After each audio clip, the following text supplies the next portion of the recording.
addicted to the expression of that intense energy.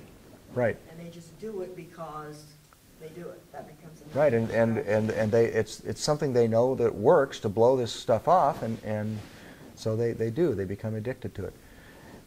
And now, I think that in some cases, emotive therapies can be helpful. Sometimes people are so stuck that there's not much moving, and it can be helpful to get the energy moving.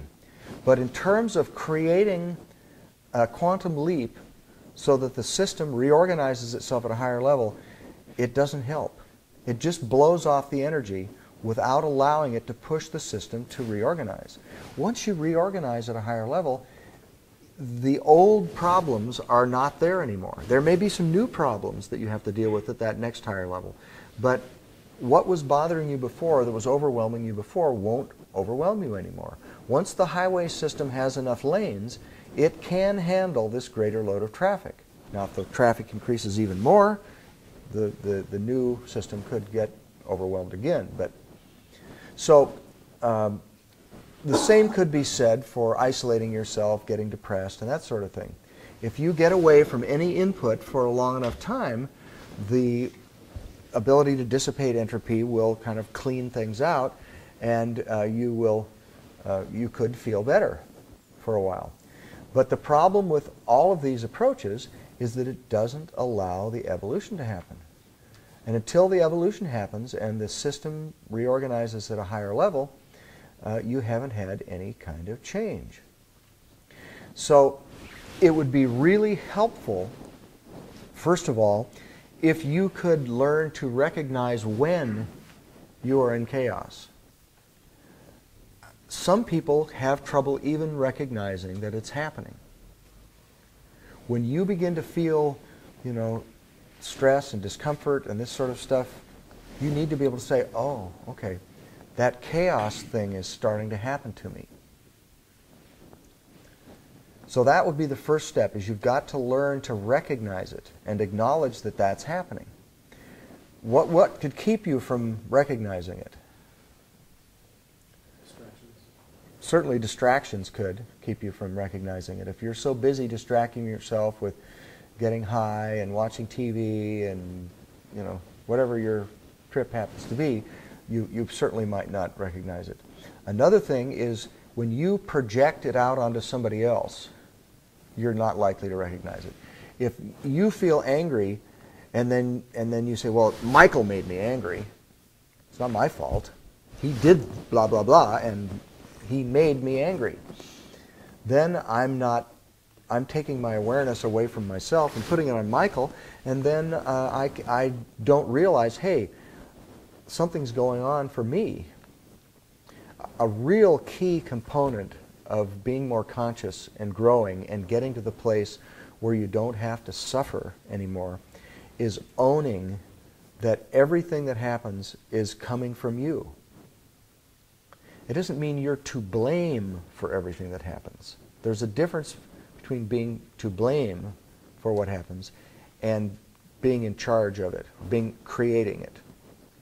See, if you say, because a lot of people mistakenly think I'm saying that. They're having a really hard time and they think, oh, I'm to blame that this is happening.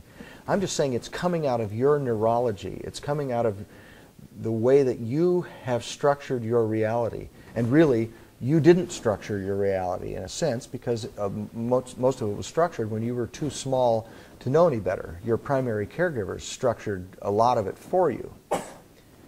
And it was a reaction to different experiences you had while you were growing up.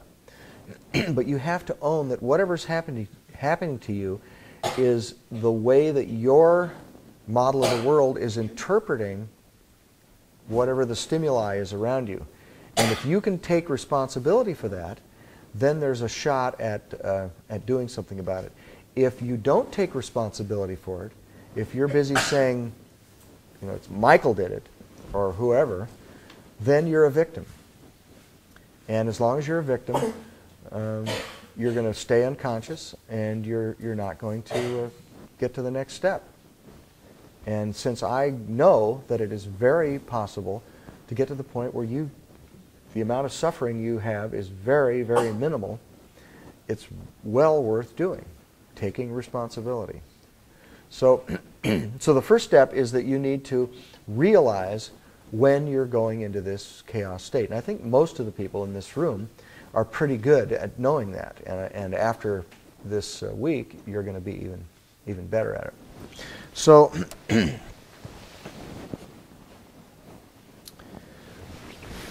so now you've noticed it. Now what do you do? Well, what most people do is go into their automatic response.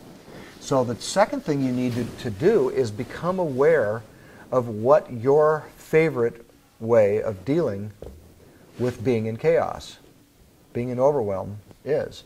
A lot of people on these personal experience records put, yeah, no overwhelm today, I didn't have any overwhelm. And as I think I said this the other day, then the whole rest of their thing is describing stuff that I would describe as being overwhelmed. Now, I may have said this before too. In a way, overwhelm is a bad word to use, the wrong word to use, because people think that means that they're freaking out. And they're thinking, oh, I'm not freaking out. They're not freaking out because they're so busy distracting themselves and all these other things that they don't really have enough awareness of what's going on.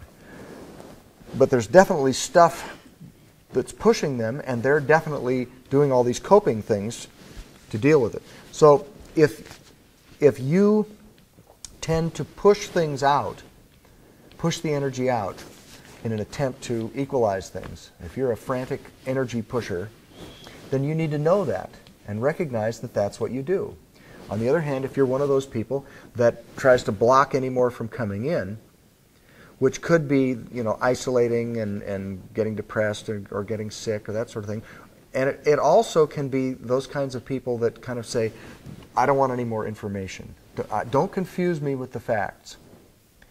I have to say that this group is an exception, but there's almost always one or two people in every retreat who resist everything that I say and everything that Bev says, and they don't want to hear any information that contradicts their view of the way the universe works.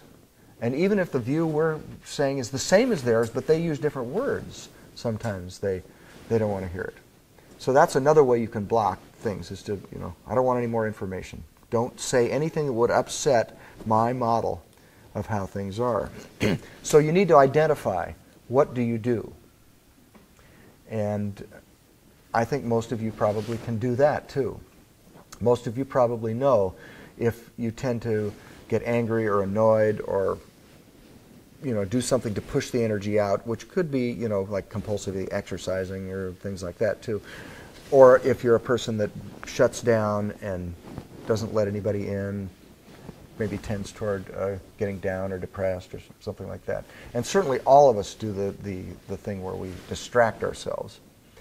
Now, I want to make it really clear that this does not mean that it's not okay to get angry, that it's not okay to exercise, that it's not okay to cry or laugh, or that it's, we are an organism that takes in energy and disperses it. It is a flow of energy. So sometimes people come away from this talk and think, well, I felt kind of upset the other day and I did my exercise and then I felt better. Oh God, I ruined my evolution for the day. And they start, monitoring everything they do to, should I not be pushing this energy out? You're always pushing energy out. You're always, this thing is happening all the time. It's just that if you are doing it excessively, and you're doing, if you're upset and you start to cry, that's kind of an organic release. But if you indulge in crying all the time, there's something going on. There's something, there is obviously too much coming into the system, and that's a way you have of blowing it off. And you need to see somebody and get some help and see if you can make this breakthrough where you reorganize at the next higher level, where whatever it is in your environment isn't causing that reaction all the time. So anyway, I just want to say, don't get into, worrying about whatever things you do. In fact, I'm not saying stop being angry or stop isolating yourself or whatever. I'm saying do it consciously. Do it with awareness, because you won't be able to, if it's dysfunctional, you won't be able to do it if you do it with awareness for very much longer. Jose?